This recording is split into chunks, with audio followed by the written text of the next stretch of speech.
Hi everyone, this is Balazs from RacingBrick and today I'm reviewing the last set from the August 2025 Speed Champions wave, the 77240 Bugatti Centodieci. On the front of the box we see the car cruising through a Lego city street. Flip it around and the rear view is shown in a Bugatti showroom.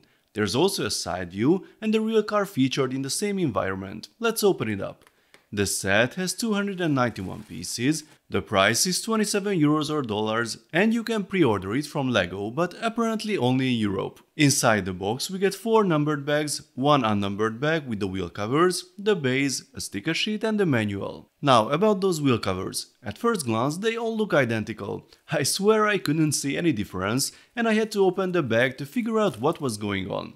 Turns out there are 2 different orientations, 4 of each. It's still a bit odd since this type of wheel cover pack usually includes 2 different styles. Here are a few examples on Bricklink for comparison from previous Speed Champions sets. Maybe 8 pieces were needed to meet the minimum pack weight, or who knows, maybe we'll see 2 other cars using this design in a future double pack.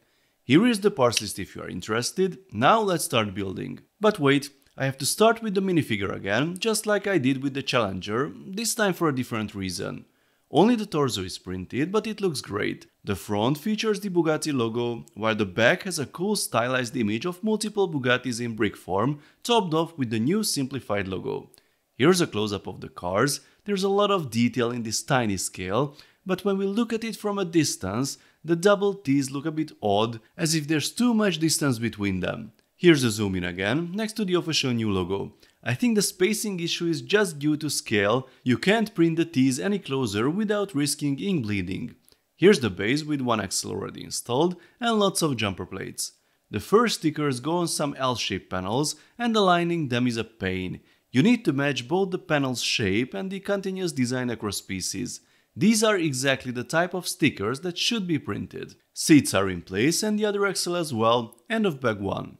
Now here's something positive worth pointing out regarding the stickers. Previously, white stickers were overly bright and didn't match the bricks at all. This time Lego used a semi-transparent material, which helps the stickers blend in better with the white plastic. That's a welcome change, but it introduces new challenges. You might see every tiny dust speck trapped underneath, so apply them carefully. Moving to the rear, we add some French colors, although not in the proper order, layer them with more parts, then clip on a subassembly with some printed trans black elements. This is the build at the end of bag 2. As we extend the chassis towards the front, we use 2 tiny printed grille pieces, one in black, one in white. I'll get back to them once the set is complete. Some interesting new colors appear, those hinge elements will angle slightly, limited by the piece below them. Interior-wise, we get a detailed cockpit with a steering wheel, gauges and even a gear shifter. Time for the front assembly. We add the white blade pieces, rotate them inward, then use multiple printed elements to complete the shaping. That wraps up bag 3. Cleavers return, yes again, this time forming the rear diffuser. And no, that's not a triple exhaust you see, they are actually attachment points for this rear subassembly. After placing some triangle-shaped tiles and the actual exhaust, 4 of them, we move on to the rear lights. Sadly, they are stickers. But at least there's a nicely printed Bugatti logo on a central tile, although it's almost hidden behind the rear wing. The wing itself is held up by 2 transparent 1x1 supporting the center tile.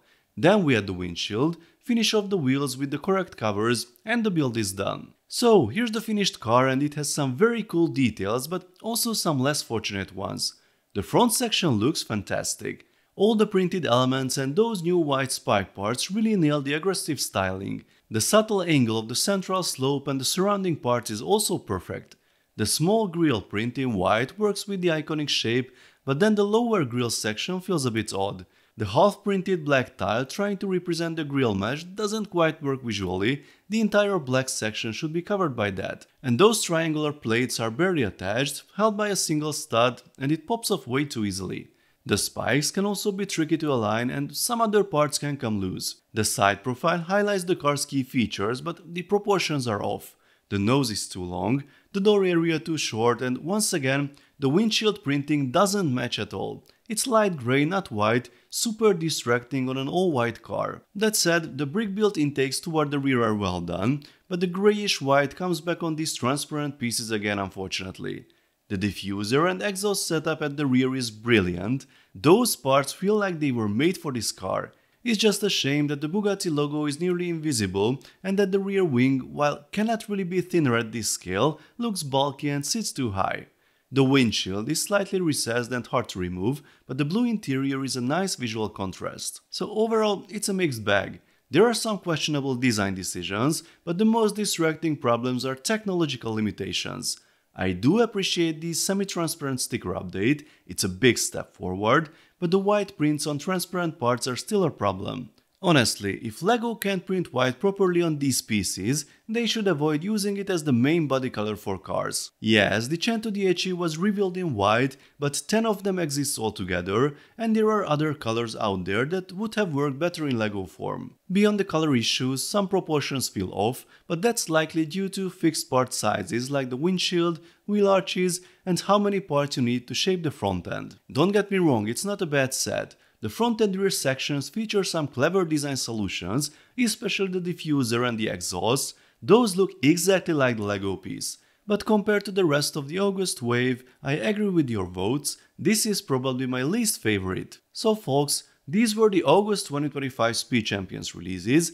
Let me know what you think of them. Which one is your favorite? Let's talk about it in the comment section. If you enjoyed this video, then please give it a thumbs up and don't forget to subscribe with notifications as more exciting LEGO videos are coming soon. See you next time, bye bye.